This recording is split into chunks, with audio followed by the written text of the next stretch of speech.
Hi, everyone. Last week, the highest reading of atmospheric carbon dioxide concentration in human history was recorded.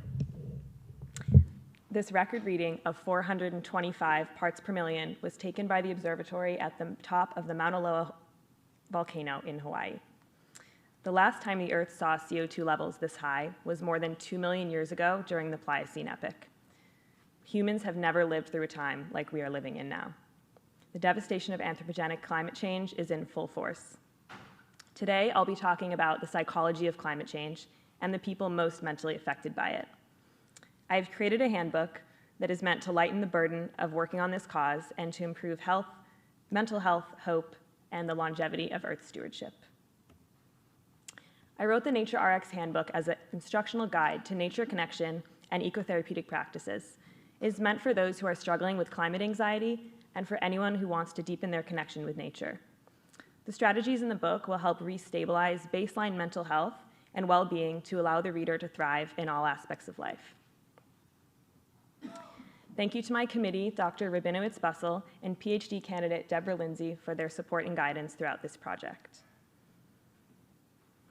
Mental health and the state of the climate are inherently linked according to the fields of ecopsychology. Ecopsychology is a union of ecology and psychology that examines the emotional bond between humans and nature. Ecopsychology recognizes that nature is not separate from humanity, but that nature is humanity, and therefore our personal connections with nature influence our worldview and our conscience. Our lives today are largely spent indoors. Between home, work, school, and the transportation we take between those places, we are more separate from nature than we've ever been, and immersive technology is keeping people indoors more than ever. Nature deficit disorder is a term coined by author and researcher Richard Louv, which is described as the outcome of alienation from nature. This disconnect can impact the prevalence of illness and attention difficulties and has weakening effects on environmental stewardship and ecological literacy. So the result is problematic for more than just the individual. Louv explains that a disconnect from nature has effects that span from our own health to the way we approach the world. Due to the worsening climate crisis, climate anxiety is a common burden that many people are dealing with daily. Climate anxiety is a heightened stress response that's in response to the existential threat brought on by climate change. It is not something to rid ourselves of, as concern for the climate is warranted, but there must be ways to channel and manage those feelings of stress into positive action. One consequence of climate anxiety is the loss of productivity in one's career, especially for those who are working in climate-focused careers, which from a large scale can affect global sustainable development. Change makers can exist in every field and across every industry, and it's extremely important that one voice speaking out can make a difference. It's more critical than ever to have passionate people and resilient people staying in the fight for climate. In 2021, 10,000 young people across 10 countries were asked how climate change made them feel. Of those 10,000 people, 68% said that they felt sad and afraid, and 63% said that they felt anxious. 45% of survey takers said that their feelings about climate change impact their daily lives. These results show that there is a clear need for psychological support and accessible and effective strategies to improve mental health surrounding climate change. As modern humans evolved alongside nature and within nature, like all other animal species, there is an inherent link between the function of our bodies and that of the natural world. The biophilia hypothesis, translating to love of life in Latin, and first defined by sociobiologist E.O. Wilson in 1993, explains that since humans evolved within nature, we require nature to thrive in all aspects of our lives. Due to this, nature has a salutogenic effect on us, meaning that it promotes overall well-being and healing. Research studies from the last decade show that nature exposure is associated with improved cognitive function, sleep quality, and mental health. But our perception of nature is largely molded by culture. The persistent modern Western view is that humanity is superior to nature and nature is ours to dominate. This ideology reached its peak during the heights of industrial revolution in the recent few centuries, which brought rapid urbanization and development to our world. And many scholars now believe we're living in the Anthropocene, meaning that humans have so drastically altered the state of the planet that we now exist almost totally separate from nature. The concept of the Anthropocene should spark us to reconsider our role on the planet and begin to question the ingrained human-nature binary that has kept us separate from nature. The biophilia hypothesis challenges these ingrained ideas and offers an alternate view, one that prioritizes nature connection and humans being a participating member in the ecological system. We must work to find peace and health in our own communities and reintroduce ourselves to our local environments. The concept of prescribing time in nature, or ecotherapy, is an emerging strategy for decreasing illness and increasing health. The idea of a nature prescription is reminiscent of holistic practices regarding total health care and non-invasive procedures. So the stress reduction theory says that spending time in nature stimulates the parasympathetic nervous system, which regulates cortisol in our bodies, the stress hormone. The National Institute of Mental Health explains that stress can trigger an anxiety reaction, so the management of stress levels is crucial to maintaining good mental health overall. Ecotherapy is a practice that has the power to change the mental health space as a preventative and treatment option for those struggling with climate anxiety and other mental health concerns. Unfortunately, according to the Population Reference Bureau, which tracks worldwide demographic data, urbanization is increasing worldwide, which means that access to nature is becoming more difficult. This first figure shows the population demographics of North America in 2022, with only 17% of people not living in urban areas. This means that 83% of people in North America are living in urban centers. The second figure shows the positive health effects of nature-based interventions, i.e. spending time interacting with natural environments. This was produced by a study in the Journal of Global Health on the effectiveness of nature-based interventions for mental and physical health. The effects are overwhelmingly positive, showing that people reported improved mental, physical, physiological, and cognitive health, which was 98% of the people that participated. These figures illustrate that the 83% of people that are living in urban centers in North America who have limited access to nature are likely deficient in the positive benefits that nature provides. The nature prescription uses nature as a tool to reduce stress and improve health. And in a world with increasing urbanization that keeps losing land to concrete, it is really important to seek nature experiences as much as possible to offset this while continuing to fight to protect natural land. Incorporating positive experiences in nature into one's life can have profound impacts on the well-being of our mind and body. The purpose of ecotherapy is to connect oneself to nature through positive and immersive nature-based experiences on a frequent basis. There are many ecotherapeutic practices that may appeal to or be accessible to different types of people, all of which will have positive benefits and an improved mental state. Grounding is when a person has direct skin contact with the Earth's surface, and it is a restorative and balancing practice. The current research theory is that the Earth is electrically conducive, so grounding allows for electrons to transfer to our bodies where they then have an anti-inflammatory and antioxidant effect. The Journal of Environmental and Public Health has published that grounding is associated with improved sleep, reduced stress, and improved mood regulation. Forest bathing, or nature bathing, is an intentional immersion of the senses in nature. This term comes from the Japanese Shinrin-yoku, which translates to forest bath, and in a 2019 study was shown to have positive physiological effects. This practice is more about a state of being rather than doing, and is a more passive but effective form of ecotherapy. Meditation is an ancient practice first mentioned in the Vedic texts of ancient Indian Hinduism. Meditating is available to anyone and uses breathing as a tool for deep connection, reflection, and introspection. A study from 2020 reported that meditating within a stimulating natural environment resulted in a stronger connection to nature and an increase in pro-environmental behavior. Green and blue exercise is any exercise done on land or in or near a body of water. Researcher Mike Rogerson says this is exercise squared due to the salutogenic effects of nature and the effects of physical activity. This form of ecotherapy can be adjusted to each person's interest and ability level and will be effective no matter the activity or intensity chosen. Finally, gardening.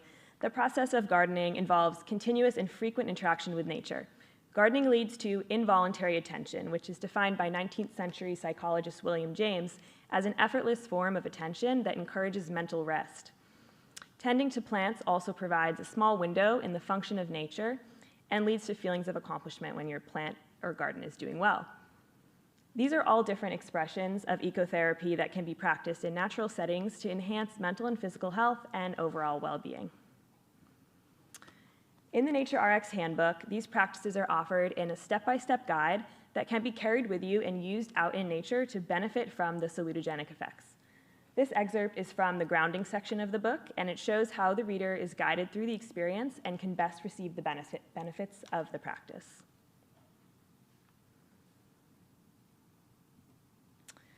For the last few centuries, many cultures have been out of sync with nature, but with a strong baseline connection to nature, we have a better ability to positively impact our communities and our world and act as stewards for the environment. To enjoy a copy of this book, please feel free to pull out your phone and scan the QR code to sign up to be notified when the book launches in a couple of months. And this handbook will also be offered to the counseling and psychological services at UCSD for their student patients, as well as to professors teaching in climate-focused disciplines, in hopes of reaching a wide audience and making an impact. Thank you.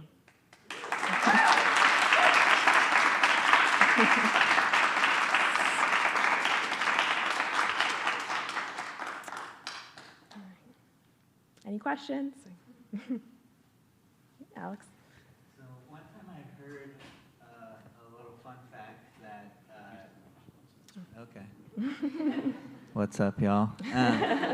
One time I heard a fun fact that their gardening and actually soil contact to your hands actually increases like serotonin. There's like a biochemical reaction. I'm curious, it sounds like there's some touch on that, but if you like saw any literature relating to that. Yeah, definitely. I think that relates back to what I was saying about grounding, just the transfer of the properties of the earth and the earth's surface to us, and just the physical connection is something that a lot of us are missing in our lives. And the feeling, I also think an important factor of that is creating something of your own in a world where we're consuming a lot of things that other people are creating. We don't have that sense of satisfaction of accomplishing something ourselves, and also working with your hands is the sensory effects of that is valuable, like the psychologist William James, who talked about the mental rest and the involuntary attention. I think it encourages all of that. So it's really like a multi-faceted strategy that hits a lot of things in one, and it's fun. So yeah. Yeah.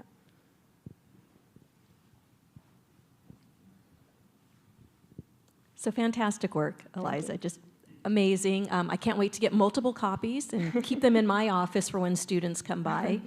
But I want to ask you a personal question. And what was the impact on you personally doing the research and putting this together?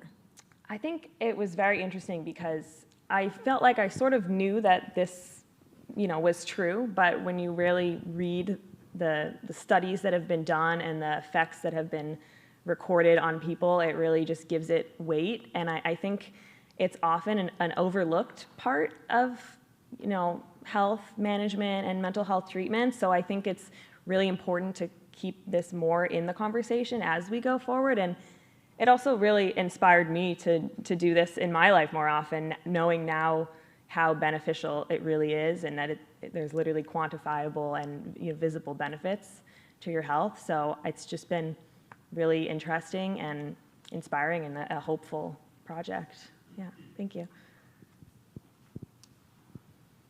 I just have a comment. Mm-hmm. I think it's just really great that you come to this conclusion to do this study, because this is such a missed opportunity, and I don't think a lot of people understand really why they're feeling what they're feeling and how they may be able to correct it for themselves. So Yeah. thank you. Yeah, thank you. Yeah? Oh, sorry. I think it's really an interesting angle to get people to reconnect with nature and understand that then they'll care more about improving the environment and the climate crisis. Really important. Thank you. Yeah, definitely.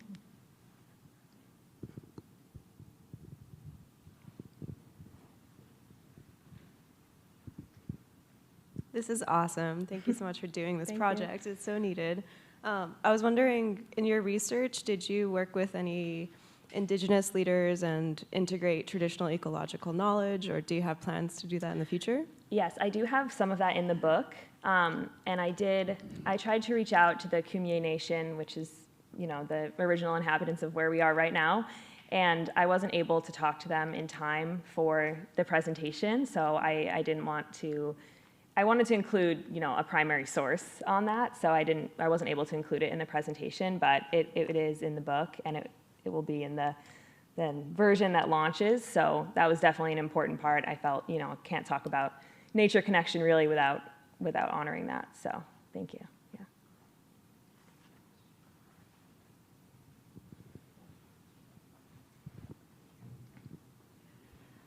How do you plan to reach out to more people with the concept to improve others working in the climate crisis arena? Yeah, well, like I said, I want to offer it using UCSD kind of as a jumping off point to the psychological services that they have here, and then also to professors who are teaching in classes, really focusing on the next generation of people who will be going into climate-focused careers and fighting for these causes. So that will be the first step. Hopefully, it will spiral from there, but I'm also going to self-publish, hopefully be an independent bookstore, so kind of just a wide range of options.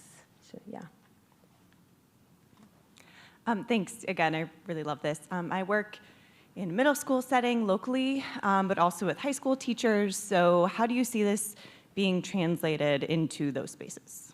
Yeah, that's a really good idea. I would love for it to be more adapted to like a climate education, like mental health awareness for younger people as well. I would probably have to do a second edition that was aimed more towards a younger audience, but I do think that the concepts themselves are, perfectly accessible. And I did find a lot of interesting studies specifically with children and nature connection and how spending time learning and being in, natural environments more in their daily lives is really impactful for attention and learning and, learning cooperation and friendship. It has so many good impacts for younger people.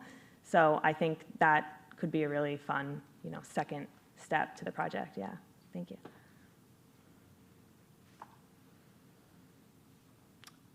Okay, thank you so much.